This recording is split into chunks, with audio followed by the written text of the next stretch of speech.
नमस्कार, स्वागत है आप सबका। मैं हूं विनीत राय और आज फिर लेकर हाजिर हूं अपना खास प्रोग्राम, जिसमें हम आपको बताएंगे कि आखिर क्या वजह थी कि माता पार्वती ने अपने ही पुत्र को श्राप दे दिया था। हिंदू धर्म से जुड़ा पौराणिक इतिहास अपने आप में बहुत ही रहस्यमय और अद्भुत है। इंसान के रूप में जन्म लेने वाला किन हालातों में भगवान की उपाधि पा लेता है, ये अपने आप में ही अलौकिक है। असुरों के संहार और धरती पर पनप रही बुराई का सर्वनाश करने के लिए कई देवताओं ने जन्म लिया था और इन्हीं देवताओं में से एक थे शिव और पार्वती के पुत्र कार्तिकेय।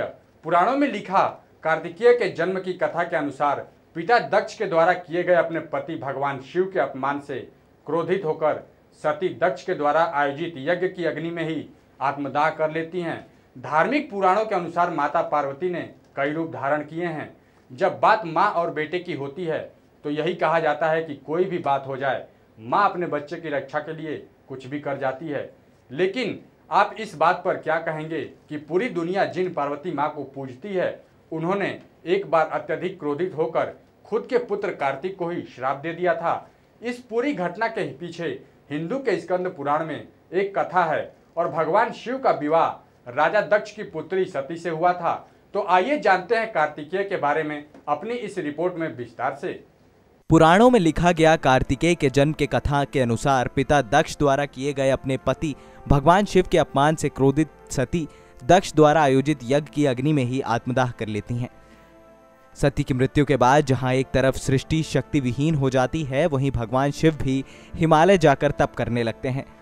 वो सभी बंधनों और ब्रह्मांड के सभी दायित्वों को त्याग कर हिमालय जाकर तप करने लगते हैं। तभी उमा या पार्वती के रूप में सती पहाड़ों के राजा हिमालय की पुत्री के रूप में जन्म लेती हैं और उसी दौरान पृथ्वी पर शूर्पणखा का अंत अपने चरम पर पहुंच चुका था। वो पृथ्वी के अलावा स्वर्ग में बैठे देवताओं के लिए भी दहशत बनता जा रहा था। ताड़कासुर को यह वरदान प्राप्त था कि शिव और पार्वती की संतान ही उसका विनाश कर सकती है, लेकिन शिव तो पहले ही मोह के बंधन से मुक्त होकर हिमालय पर तपस्या करने चले गए थे। ऐसे में पार्वती के लिए उनके मन में आकर्षण विकसित करना एक कठिन कार्य था। इस समस्या का अंत करने के लिए देवताओं ने कामदेव की सहायता लेने का निश्चय किया। कामदेव ने अपने बाण से शिव पर फूल फेंका ताकि उनके मन में पार्वती के लिए प्रेम और कामेक्षा जैसी भावना जाग सके, क्योंकि उस समय शिव ध्यान मग्न थे।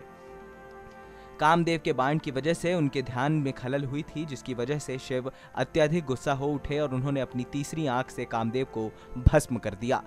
लेकिन कामदेव की पत्नी रति की प्रार्थना पर उन्होंने कामदेव को शरीर तो दे दिया, लेकिन रति के अलावा वो किसी अन्य को नजर नहीं आते थे। कामदेव के बाण की वजह से शिव की तपस्या खंडित हो गई थी, जबकि वो खुद को पार्वती के प्रति आकर्षित पाते थे। लेकिन शिव के भीतर छिपी क्रोध की ज्वाला अभी तक समाप्त नहीं हुई थी, बल्कि वो इतनी भयंकर थी कि स्वयं अग्निदेव भी उसे सहन नहीं कर पा रहे थे। स्वयं गंगा जी इस अग्नि को सरवन तक ले गईं, जहां एक धड़ और 6 सिर वाले शरवणभव का जन्म हुआ। शरवणभव को 6 अप्सराओं ने पाला था। पार्वती ने इन 6 सिरों को जोड़कर एक सिर में परिवर्तित किया और इस तरह कार्तिकेय का जन्म हुआ। कार्तिकेय ने आगे चलकर देवताओं की सेना का नेतृत्व कर ताड़कासुर का नाश किया। कृतिकाओं यानी अप्सराओं ने इन्हें अपना पुत्र बनाया था, इसी कारण इनका नाम कार्तिकेय पड़ा था। ताड़कासुर और शूरपद्म का विनाश करने के लिए देवताओं का नेतृत्व करते हुए कार्तिकेय जिन 6 स्थानों पर ठहरे थे, वो स्थान तिरुतद निकाई, सौम्यमिलाई, तिरुवाविनानकुड़ी, पद्ममुदिर सोलई, तिरुपार मकुनरम और तिरुचेंदुर के नाम से मशहूर है। ये सभी प्राचीन मंदिर संगम काल के कवियों के द्वारा बहुत ही महिमा मंडल किए गए थे। एक अन्य कथा के अनुसार भगवान शंकर सर्वप्रथम पार्वती की परीक्षा लेते हैं कि वे उनसे कितना प्रेम करती हैं। जब पार्वती इस परीक्षा में सफल हो जाती हैं, तब शुभ मुहूर्त पर शिव और पार्वती का विवाह संपन्न हो जाता है और विवाह के बाद कार्तिकेय का जन्म होता है, जो ताड़कासुर का सर्वनाश करते हैं। पुराणों के अनुसार षष्ठी तिथि को कार्तिकेय भगवान का जन्म हुआ था, इसलिए इस दिन स्कंद यानी कार्तिकेय भगवान की पूजा का भी विशेष महत्व माना गया है। हिंदू धर्म से संबंधित होने के बावजूद यजीदी धर्म के लोग भी शिवपुत्र कार्तिकेय की आराधना करते हैं और उन्हें दक्षिण भारत में मुरुगन देवता के रूप में पूजा जाता है। विश्व के अन्य देशों जैसे श्रीलंका, मलेशिया, सिंगापुर में भी कार्तिकेय को इष्ट देव के रूप में स्वीकार किया गया है। भगवान स्कंद यानी कार्तिकेय को समर्पित अत्यधिक प्रसिद्ध मंदिर भी दक्षिण भारत के तमिलनाडु में ही स्थित है। कार्तिकेय को तमिल देवता भी कहकर संबोधित किया जाता है। उनका विवाह इंद्र की पुत्री देवसेना और बल्ली के साथ हुआ था और कार्तिकेय को हमेशा एक बालक के रूप में ही दर्शाया जाता है।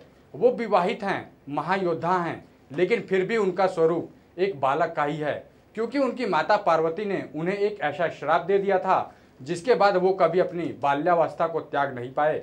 और उनके इस बालक रूप से पीछे भी एक रहस्यमयी कहानी छिपी हुई है। तो आइए जानते हैं कार्तिकेय को श्राप देने के पीछे की कहानी के बारे में। कहा जाता है कि एक बार शंकर भगवान ने पार्वती के साथ जुआ खेलने की इच्छा प्रकट की, लेकिन इस जुए के खेल में भगवान शंकर हारते ही चले गए और एक समय बाद उनके पास दांव पर लगाने के लिए कुछ नहीं बचा। हारने के बाद भगवान शिव पत्तों के वस्त्र पहनकर गंगा के तट पर चले गए। जब उनके पुत्र कार्तिकेय को इस घटना का पता चला तो वो अपनी मां के पास शिव की हारी हुई वस्तुएं लेने गए।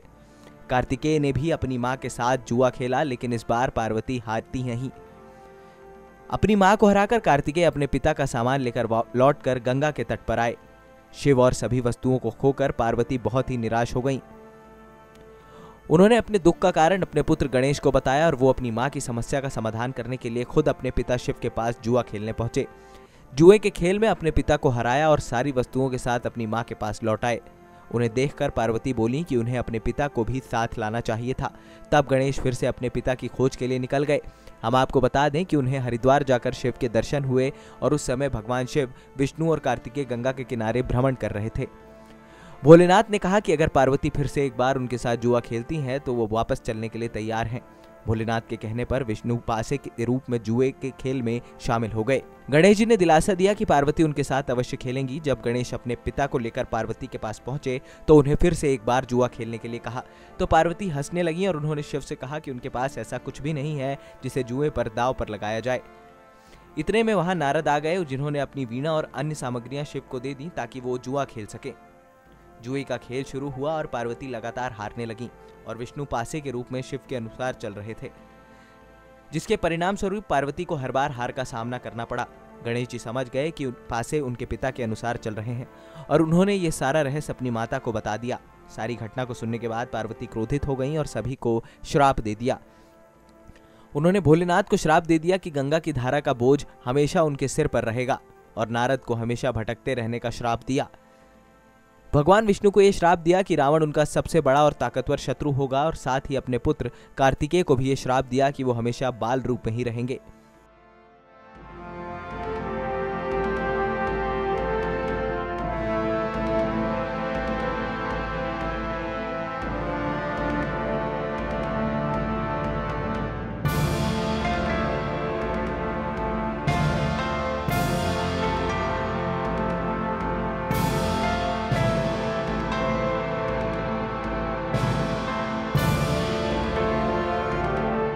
भोले बाबा और माता पार्वती के बीच बहुत ही प्यार है, लेकिन उन्होंने भी अपनी पत्नी के साथ एक छल किया था, जिसकी वजह से उन्हें उनकी ही पत्नी ने श्राप मिला था। इतना ही नहीं, इस छल से उनके हिस्सेदार भगवान विष्णु, नारद और उनके पुत्र कार्तिकेय भी थे, इसलिए उन्हें भी माँ के श्राप को भुगतना पड़ा था, जिसके पीछे भी एक रोचक कथा है जिसका वर्णन हमारे शास्त्रों में किया गया है। कथा के अनुसार भगवान शंकर ने माता पार्वती के साथ जुआ खेलने की इच्छा प्रकट की और उस खेल में माता पार्वती ने शंकर भगवान को हरा दिया था, जबकि भोले बाबा अपना सब कुछ हार चुके थे, यहाँ तक कि अपने कपड़े भी, इसलिए उन्हें पत्ते पहनकर जाना पड़ा था। जैसा कि हमने आपको बताया कि किस वजह से माता पार्वती ने अपने पुत्र के साथ साथ देवताओं को भी श्राप दिया था। तो आज के लिए बस इतना ही और हम फिर हाजिर होंगे अपने अगले प्रोग्राम में। तब तक के लिए देखते रहिए नेक्स्ट 9 न्यूज और अब हमें इजाज़त दीजिए। नमस्कार।